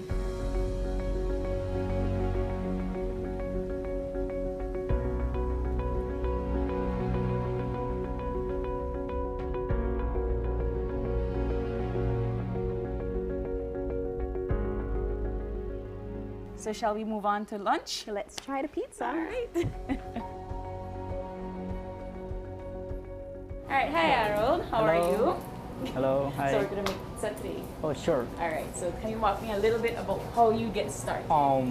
The first thing I start is when one guy asked me to come right here, and he told me that I want to learn pizza, and I tell him that I really want to learn, because I love pizza too. You love pizza too? Yes. Like eat it? Oh, yes. So then you have to make it good? Yes. All right, well, let's go make some good pizza then. Oh, sure. All right. Tell me what makes your pizza so special. My pizza is because I do it with love every time. What other sizes of pizza did you serve? It is 10-inch, 6 slices. Yeah. So I'd like to make some arugula pizza. Arugula pizza? Yeah. Sure. Great. I have to see how the pizza come out. Oh wow. Seriously? That's perfect. It's circular. Yeah. Next. You want arugula, you say? Yes. Okay. And then we'll put the mozzarella. Oh, you add the mozzarella first? Yes. Nice. And this is sauce of garlic sauce with olive oil. And then we put the ham. Yeah. And that's it. No sauce? No sauce, like that. The first thing we do is stretch it for see the size we wanted, like 10-inch. Yeah. When you're ready, we put it in the fire. Yeah, in the oven. So this is a technology that the smoke doesn't come out to you. You can stand here and you don't feel much heat, but in there it's very hot. So what happens? The smoke just goes up. This you see me? So all of this is new. Okay. A new little technology here. Mix it. Almost. Whoa! Yeah. That's insane.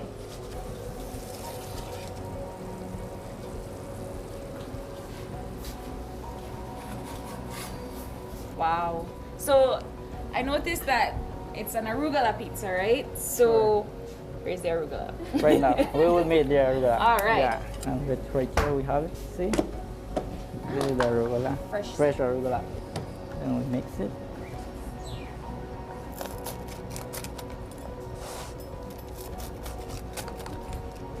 There, and then I will get the arugula and put it in the top.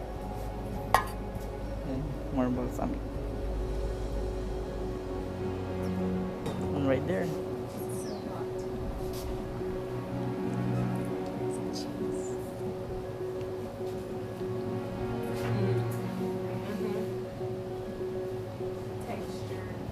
The texture is amazing and so nice.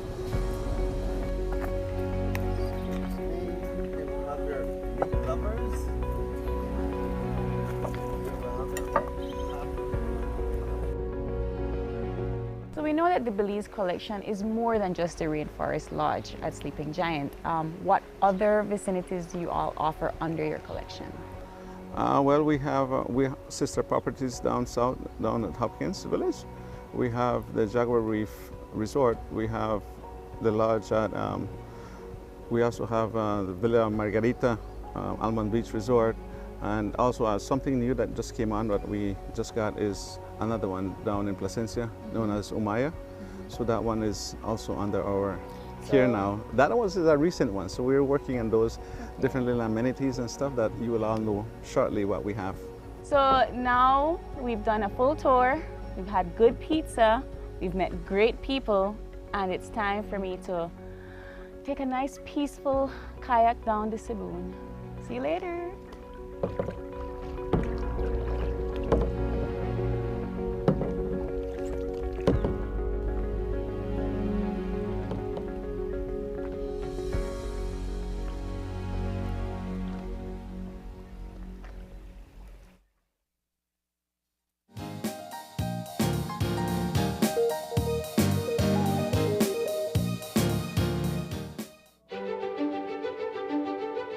Technology is ubiquitous, and it's transforming how, when, and where we work. Fulltech Systems is placing award-winning devices in the hands of information workers, allowing them to work without compromise in a world without wires, to innovate, create, and to maximize productivity anytime, anywhere. Satisfying the needs of the desk-centric remote and field worker and every other worker in between. We are providing the industry's best devices to businesses going through the process of digital transformation. Partner with us today to provide the solutions that will allow your employees to work effectively and efficiently to enhance your customers' experience.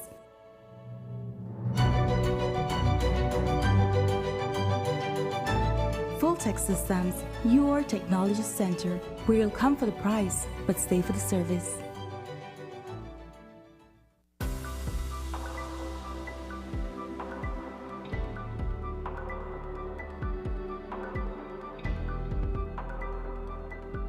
When designing your kitchen or bathroom, you want fixtures with functionality and style.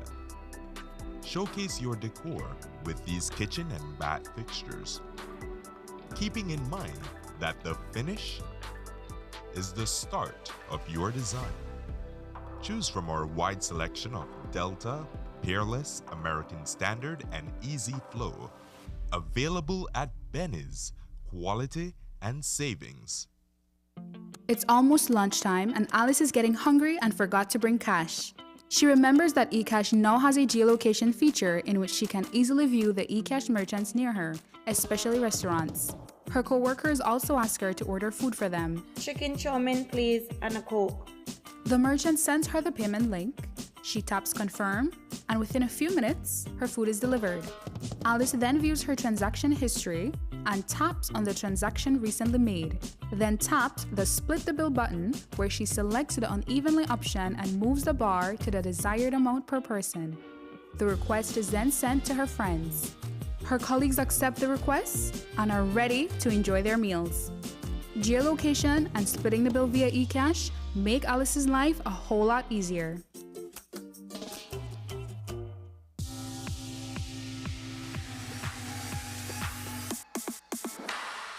Sign up for Smart Share Plan and save big.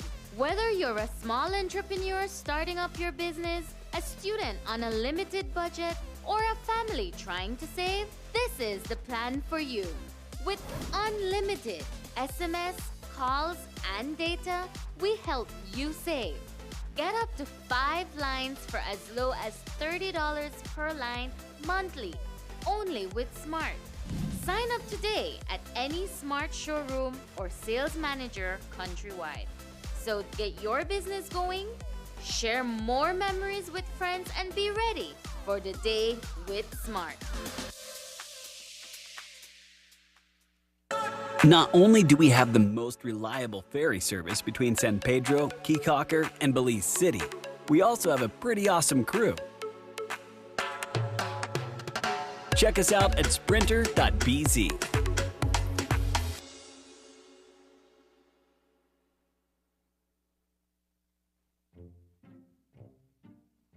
Get ready, babe. We're going on a vacation. Finally, where are we going? Don't worry, babe.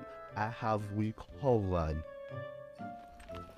Are you sure you know where we're going? Yes, babe. Oh, right there, see?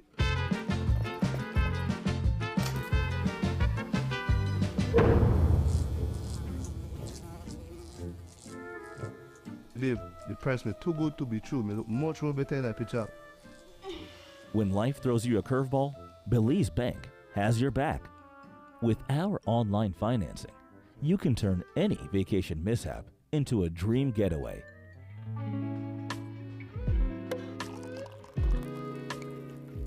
Cheers to Belize Bank for making our dream vacation a reality. Thanks to you, babes, to turn things around. No thanks to you, cheapo. Ouch. Experience the future of financing with Belize Bank Online, where you can secure funds for anything, from anywhere, at any time, all without stepping foot in a bank.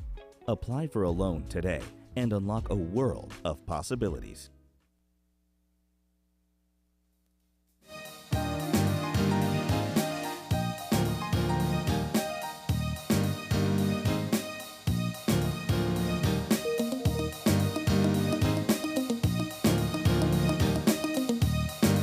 All right, and we are back with our final conversation for this morning, and it's all about the City Council Super Sale. And we are joined by two wonderful individuals who are no strangers to us. At this point, we're I didn't want to introduce them. Guys, you know who they are. Let's learn. So we have none other than Erin Garnett, and she's Communications Manager at the Belize City Council, as well as Miss Melissa McDougall. and she's a local economics manager at the Belize City Council. Good morning, ladies. Good morning. Always a pleasure. It's always a pleasure to have both of you, because we know usually when both of you guys, ladies, come on the show, our viewers have their ears wide open and their eyes glued, because something is happening where we'll either get some amazing deals, we'll have a chance to go out and meet with friends there on the street, something. So, what are we here to talk about this morning? Back to school super sale. Back to school super sale. You know, Erin. whenever we come, we always bring news, and it's always something that you can do as a family. And so this Saturday, August 5th on downtown Albert Street, we have our back to school edition super sale, which is actually one of the biggest that we have each year, just because this one is such a necessity for parents and kids. And so we have all our major back to school players as usual. We have Angelus, we have Golden Bay, A&R, Fulltech, Cybertronics, we have Uniform Stop. And so each super sale is very unique, as you know. Each one has a different theme. So in addition to all of the usual sales you get on makeup and clothes and electronics and all of those things, we have our back to school players. So that makes this one really unique. All right. And this year, actually, there's a combo. There is... Yeah, they have really great combo deals from places like Cybertronics and Fulltech Systems, where you would get a brand new laptop or tablet for your child, and then also get a backpack with it, or also get a printer with it as part of like a bundle deal. I mean, so this is something that's like not to be missed this Saturday. Bottom Dollar is also teaming up with Angela Express as well for raffles. Yes. Oh yeah, I think you can win up to like $500 for your back to school needs. So it's gonna be great. There's a lot happening. There really is a lot happening. Let's take it back a little bit. Yeah, let's take it back a little bit, because I want to know first, what number are we at as it relates to the super sales we've been having so far from the Belize City Council? And let's also talk about the reason why you guys decided to have these sales in the first place. Well, I would definitely need to get back to you with the number. Yeah, it's a lot. It launched in like 2018, and then we had a little break in COVID. So I definitely need to get back to you with the exact number. But it has been so many years, and it's something that we definitely seen continuing for as long as possible. How Super Sale really came about is that this was actually the brainchild of Mayor Wagner. And at the time, there were a lot of people, but she was getting a little, slower, a little bit dead. And people were mostly going to Chetamal. And he kept seeing this, and he said, but why can't we keep it at home, support each other, support our local entrepreneurs, and bring back downtown, revitalize Albert Street? And so that's how it really started. And honestly, Super Sale started off with like 20 businesses, that first Super Sale. It was a great starting point. And since then, it has just been built to over 100 businesses now. At this point, we never have a super sale with less than 100 participants. That's true. So that's really great to go from like 20 to over 100. That's a big leap. Definitely. Yeah. I mean, I think it's really become like a part of our society at this point. It's something like everybody knows what the super sale is. And I always argue, and I'm pretty sure, to me, this is pretty accurate. You guys can correct me if I'm wrong, but I'm pretty sure it is definitely the largest shopping experience in the country at this point. Yeah, for sure. I think, especially one that takes place as often as you guys provide it, because we were thinking that it happened every month, because I feel like I see you guys often. And that's we come why to time. Okay, if it's not every month, how often have we guys had you it's here like 4 or 5 a year, just because we give vendors time to restock and to get back to let's but you also see us so often because we also have other events. So many events. Definitely. We have revival concerts, we have community events, right? We have our culture night coming up again. That is it's gonna be August 19th this year. Is in I think you were there last year. Right, we're gonna have another one. So in terms of the back to school sale, I know that a lot of parents, they put their money aside for this month. Yes. Especially these first 2 to 3 weeks in August to purchase their items. And with the cost of goods going up across the country, I know parents would be hoping that they could get deals and great deals, if not at this super sale, then somewhere else. But you guys are telling us that they can go out there and get deals on uniforms, on undergarments, on books Shoes, and yeah. shoes Everything, and all it of sounds these like. things. Just to get into some of the sales that are going to be available. I know Angelus is going to be having up to 30% off on back to school items, and a little performance by Hubei I'm hearing as well. Oh, okay. Yeah. Angelus Press. Angelus Press, yes, they are going big this year for a back to school event. I'm hopeful they get the opportunity to complete their setup this year. They're going to have, Brody's going to do 20% off school supplies, right. And then again, the bundles where you get a tablet, but you also get a printer, a backpack with that. So those are really things to look forward to. And I know back to school has changed so much. It's becoming a little bit more technological when we're talking about supplies, right? It's not just textbooks now. It's calculators. And I remember going to school and some calculators are like $100. When you get to certain forms, those become very expensive. That's very true. Yeah, so you guys will, in terms of traffic, let's talk a bit about how it will work in the downtown area. For those who are interested in going and the streets that may be inaccessible when you get to this event. What we always say about back to school super sale is, or all super sales, is basically like a giant block party. And so we're blocking off from right after Spring Bridge all the way up to like Doonies. And so when we're talking about visiting or stopping by, it's really just to find one of those side streets that are available and walk on over. It's a very much open community event. So you're not going to be parking like directly in front of a store or anything, right? It's basically just walking over, finding a nice spot. And in terms of security, what's that going to be like? Is this always a concern? I mean, it's always a concern, and it's one that we take very seriously. For security, we always partner with the Belize Police Department along with our in-house enforcement unit. And so for each one, they discuss with us what all our elements are going to be happening and what areas they need to be in. And so that's always our security plan. What I really enjoy about these events that you guys have, for instance, like the super sale, there's an opportunity for the parents to stretch their dollar, but there's also an area for the kids to have some fun as well. Let's talk about that. What do you guys have planned this year? We have an extended. For every single event, it's kind of our signature that because we always promote family-oriented events, we always have like a free kids zone where we always encourage you, please do not drop off your kids, please stay with them. But for this super sale, it's our back to school edition. And for a little back to school treat, we're also going to be doing our splash zone. So in addition to trampolines and bouncy houses and face painting, we also have a splash zone which includes 2 pools and a little middle like a little mini slide for the really smaller kids. And so our splash zone is going to be right next to Belize Bank in that little cement area by Battlefield Park. So that's going to be like a back to school treat, like a last hurrah of the summer. Love it. In terms of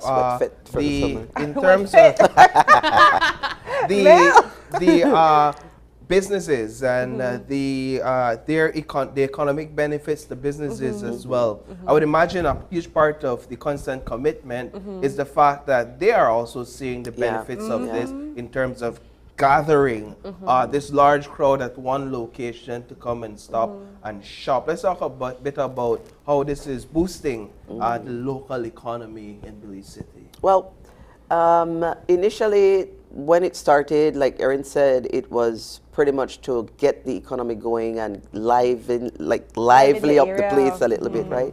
So what we wanted to do was to get the downtown businesses engaged with our vendors, or not vendors, but our consumers, so that they can see some of the value that they're missing out on Albert Street. So with us partnering with other vendors and bringing them down, it actually opens up that opportunity for more sales, for more foot traffic, and of course for more people to benefit, not only just the vendors, but the consumers as well. So for them to engage the consumers, they would of course have to give something back to them, which is of course, we all love sale. We just want to hear, we don't care what the pan sale. I hear at a store, they got sale, I'm coming, I don't even care where you got sale. Sale, that's the word. So when you hear that, you literally start that engine in people's mind. I need to go see what they go down there. And even if it is that you don't buy what is on sale, you buy something. You buy something. So the stores are engaged. You open that opportunity for economic movement, which is excellent. One of the other things is what this does is it also encourages entrepreneurs to get up and make something of themselves, to display themselves to showcase what they have, to tell you this is also happening. So even if it is that you don't need it, like I said, you will be like, oh, okay, this exists. You might not need it today, but you will need it maybe the next super sale. So the opportunity for a super sale is to open up opportunities for you to buy, or for you to buy at a very reasonable cost. So the item that you might see today that may not be on sale might be on sale another time. And like Erin said, there's a theme going. So there are certain themes that people will be highlighting to be on sale because of the theme of the event.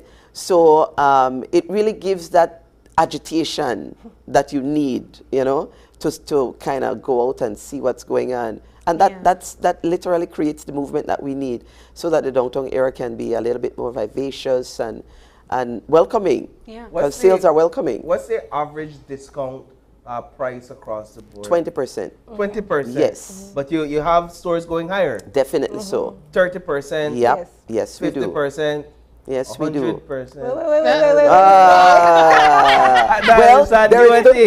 there is those buy one get one free kind of situation. So you don't know. You never know. You never know.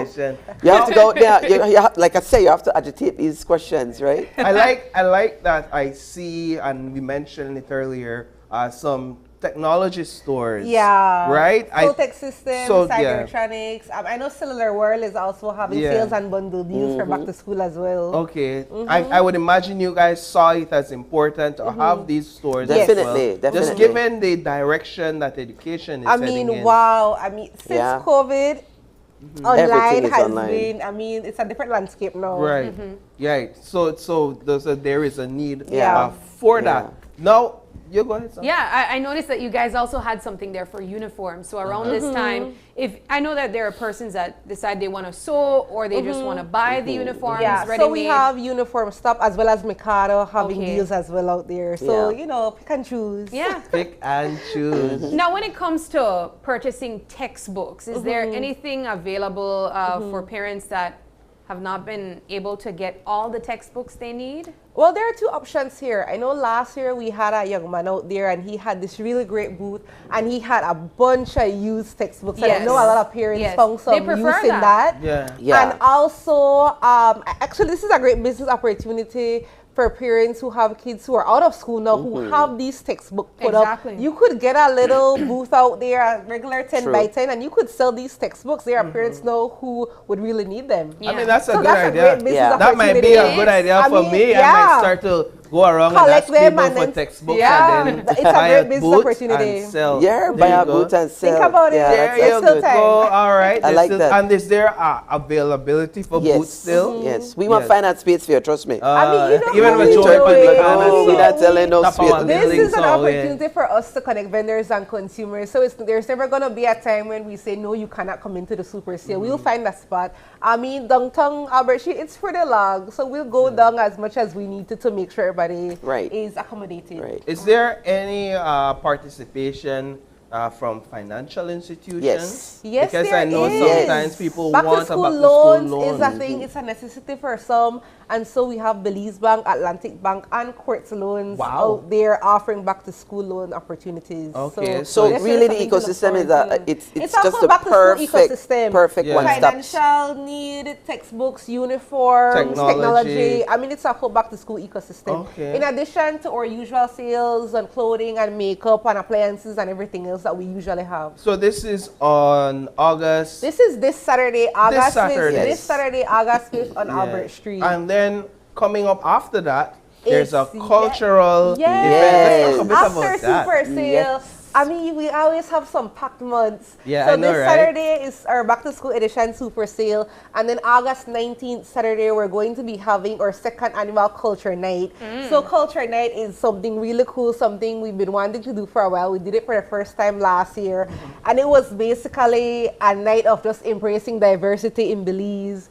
And we always encourage people to wear cultural attire if they feel so. We have so many food options. We have hudud, we have caldo, tamales, Indian. Tacos. We have Calling Chinese me because I love Indian food. I mean, There are so many options. I know this year we definitely have like some pepper food. I don't know if I'm not here. I don't even know what that is. Chicken food in a pepper sauce. Okay, some pepper food that basically. That chicken food? Yeah, that's chicken food. But it's super. Only here bowl that. Yeah, you get it. You guys go on. You add a bowl of chicken food. That's chicken food, but it's spicy. But here's the thing, I know people might attack me, but I don't like chicken food. Because you've never tried it this way I before. think it's a Not boca. You never had it. I'm telling you. I like chicken neck. Okay, that's something. Yeah, that is, but isn't there a dish like that as well? I don't know. Like a chicken neck. But neck and back, yes. Culture Night is such a time for embracing diversity, and we have performances. We have Jankuno performances. Nice. We have a lot going on. We have some jazz, steel pan, and so it's just like a fun, chill night. A time to bring out. I know there's I forgot. I think his name is Hussein. We had him last year, and he did Mayan plated like artifacts, and it was really beautiful. So it's a time to embrace culture, see new things, and try new foods. Yeah, I was actually at the last culture night, and I left with some hudut. Man, it was amazing. And they hooked me up proper. I tell you, I paid. What's a proper hookup? I mean, loaded, fully loaded. I paid $15 and I got all I needed. No, I mean, my mom does that, and it's. You see, there's a line you don't cross. No, pineapple on pizza is a line you don't cross. No, you could put pineapple on pizza. You could put ketchup on garnaches. But when you start talking about pigtail in a hudut, we'd have an issue. Oh my It does God. add a little something, but I think that is. But my mother Garfuna, so she could do what she want with the hudut. She could do what she want with the hudut. Well, we know that you guys will be here later to speak more about that, and we can further carry out this debate on pigtail and hudut or not pigtail. Oh my God, I will too. Yeah. I have to Perhaps try we it. can bring a bowl for him. I have to try it before I knock it, but I see it and it's like, I don't know what culture that is to have pigtail in hudut. I think it's just a little added, a little added. Yeah. But lots to look forward to all the time, and we will be back. Yes. But this Saturday, Super Sale back to school. When does it begin? What time? 10 a.m. to 6 p.m. 10 to but 6. for this one particularly, parents usually come early with a list. So be ready, from be ready. 9:30 and Be ready. All right. Well, guys, we appreciate the information as always. I wanted to ask, do you guys have any sponsors that you'd like to highlight? Or anybody like to all talk? Super Sales are really just a Belize City Council sponsored event.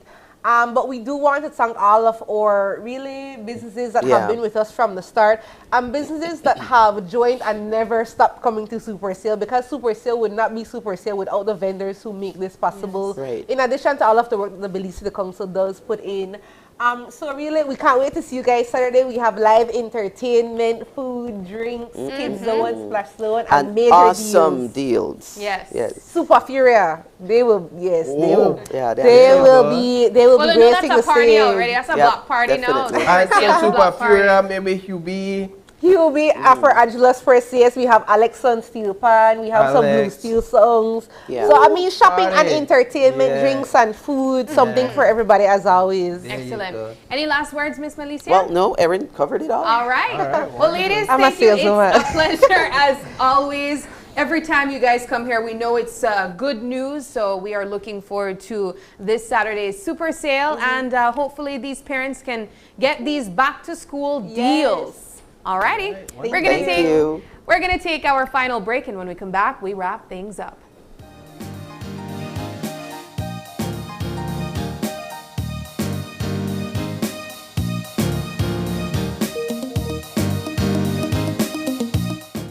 Make your summer better. Over $30,000 in cash and prizes with Smart Summer Sweepstakes. Here's how you can enter for a chance to win. Sign up for a smart postpaid, broadband, or VoIP plan. Use $100 or more regular prepaid credit. Do a SIM swap or text in to the shark code 786. In the body of the message, enter the number of entries you would like to purchase. No waste, no time. you can be the winner of weekly prizes. All methods give you more chances to win local airline tickets, overnight stays at numerous resorts, cash prizes, gift certificates, and much, much more. One lucky person will win the grand prize valued at $10,000, courtesy of Smart and the Belize Tourism Board. Promotion ends September 15th. So make your summer better by getting in the race to win with Smart's Summer Sweepstakes. Smart, bringing people together. And now, the hottest match of the evening. Get ready for action! Here they come. Amazing! They're unstoppable, unbeatable. They have them on the ropes. The heat rises to the top. 1, 2, and 3. They're on fire. Chiladas. Fire up the taste of Belize with the new Chiladas crunchy tortilla taco chips in its hot chili flavor. Fiery habanero brings the heat. They're on fire. Chiladas. From Snackers, done right, done here. Digi users, vote for your favorite KTV contestant by texting the contestant's number and sending it to 588. Voting will be open from 8 p.m. on Tuesday until Sunday at midnight. Each vote costs 55 cents. Smart users, vote by texting the number of votes followed by a space, then your contestant's number, and send it to 5885. Each vote costs 50 cents. Here are this week's contestants. In case you didn't know, I'm crazy about you. I would be lying if I said that I could live this life without you. There's a truth in your eyes saying you'll never leave me. The touch of your hand say you'll catch me if ever I fall. Like your love to get me high, yeah, and you're as smooth as Tennessee whiskey. That you were Romeo, you were throwing pebbles, and my daddy said stay away from Juliet. And I was crying on the staircase, begging you please don't go. Hurt me now and get it over. If there is a new love in your heart. Tune in to KTV The Remix Season 5 every Tuesday at 8 p.m. live only on 5.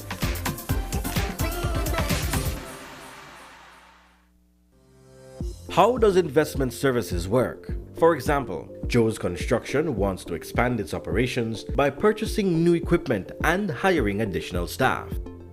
How can Joe's Construction get an investment loan? The answer: Investment Services appraises the loan application and focuses on two key areas: adequate collateral and repayability. Investment Services will also consider how Belizeans and the economy will benefit from this new investment through job creation and business growth. The terms and conditions for Joe's Construction loan will be based on the purpose and cash flow. After recommendation and approval, the loan is disbursed. SSB remains committed to proper management of the fund through prudent and responsible investments for the benefit of its beneficiaries, employers, and the Belizean economy.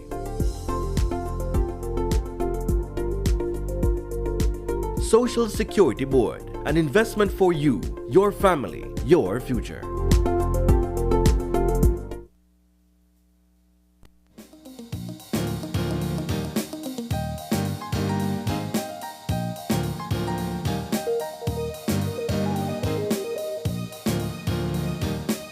Welcome back, and thanks for sticking with us on this Thursday morning. We initially had 3 great conversations lined up, but we were only able to have 2. Of course, conditions out of our own control took place, and our Jello segment was not able to make it, but hopefully we will have them with us at another time. Yep. But of course, we were joined by NHI to speak to us about the services over at the Southside Belize City Clinic, as well as their expansion that's taking place. They also have several other clinics over Belize District and also over the entire country. So we just want to say kudos to them, Paul, for the work that they do. If you are located in Southside Belize City, take advantage of the registration. They have spaces. They're trying to get up to 16,000 persons to register for the NHI program over there, and it's really affordable. It really is. I mean, we're talking $2 for consultation and only 10% for other fees that you would be able to, get from other services that you'd be able to get from them. I appreciated the conversation because it gave me a lot more insight into what NHI really is, understanding that they're not a hospital. They're not a service provider per se, but they contract service providers. I think that's the biggest misconception. Yeah. People think that NHI is kind of like an entity on its own. That NHI gives the services. Yeah. Yeah, so you think, there's an NHI doctor, an NHI hospital. And I loved your grocery bag analogy as well. Well, yeah, because that's the first thing that came to mind after Mr. Rodriguez explained what NHI is. And so I could see how this benefits Belizeans far and wide across this country. And for me, it's one of those things that when I see it in the budget from here forward, I could say I'm behind that. I support that because it's benefiting families. Now, what I do hope is that there is accountability in the spending of these funds, appropriate spending of these funds, accountability and transparency in the use of these funds. That's my only consideration or perhaps reservation where this is concerned, that there's accountability and transparency. But that's something else to get into, perhaps in another setting. But NHI, I love the service. Yeah, and just to touch really briefly on the feature that we shared, just to also make a correction, that was a feature where April visited southern Belize, and she spent the day over at the Sleeping Giant. Have you ever been to Sleeping Giant? I have never, and I'm looking forward to spending. The jungle, the so forest if vibe. You guys are Sleeping Giant, you're seeing this, invite Serena and I. We'll come and we'll eat some pizza for you if that's what you want us to do. We'll have dinner if that's what you want us to do. We'll drink a glass of wine. Oh, you can't swim? No. We'll put on the life vest and get in the kayak if that's what you want. We don't have any problem with these challenges in life. We'll do them for you.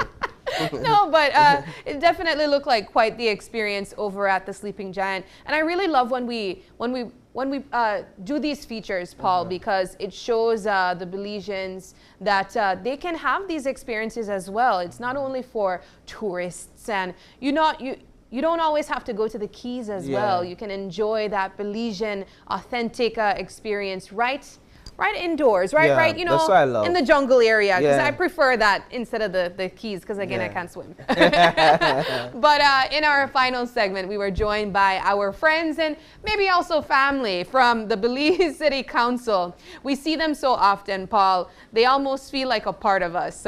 But we were joined by two representatives from the Belize City Council to talk to us about their back-to-school super sale. So if you are still trying to get those last bits of pieces of what you'd have to get for school, definitely head on over to the super sale. There's deals for books, clothing, uniform, gadgets, technology, everything you need, you can get it there at the super sale. And there's also something for kids as well. They have their fun splash zone area, also entertainment. So there's something for everyone, Paul. If you head on over there, you said you went to a back to school sale. I did. But you don't go to school. I wasn't in school, so I think you didn't leave with anything. I left with maybe I purchased a smoothie from one of the businesses. That's how I supported. So you don't even have because to I didn't go to really school. need the books. I didn't need the uniform or the cloth.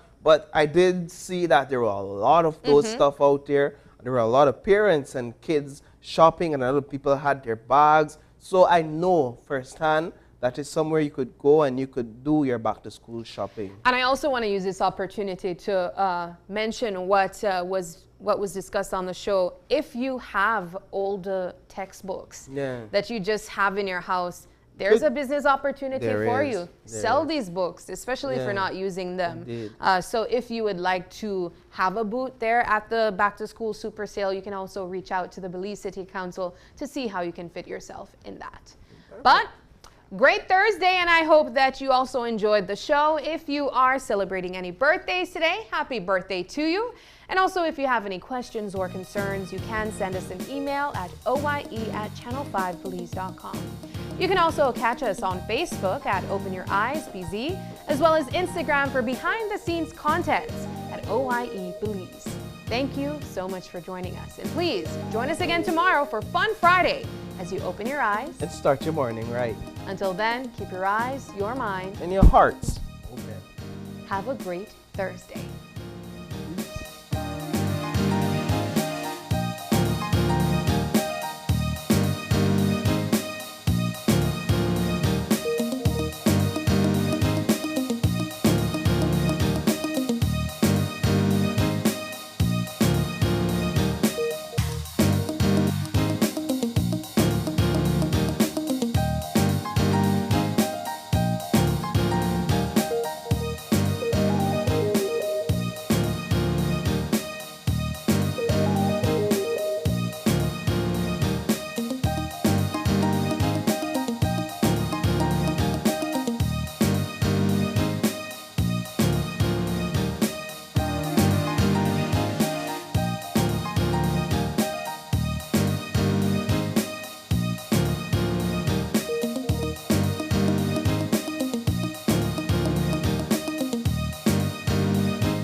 Open Your Eyes was brought to you by the Belize Bank, our country, your bank.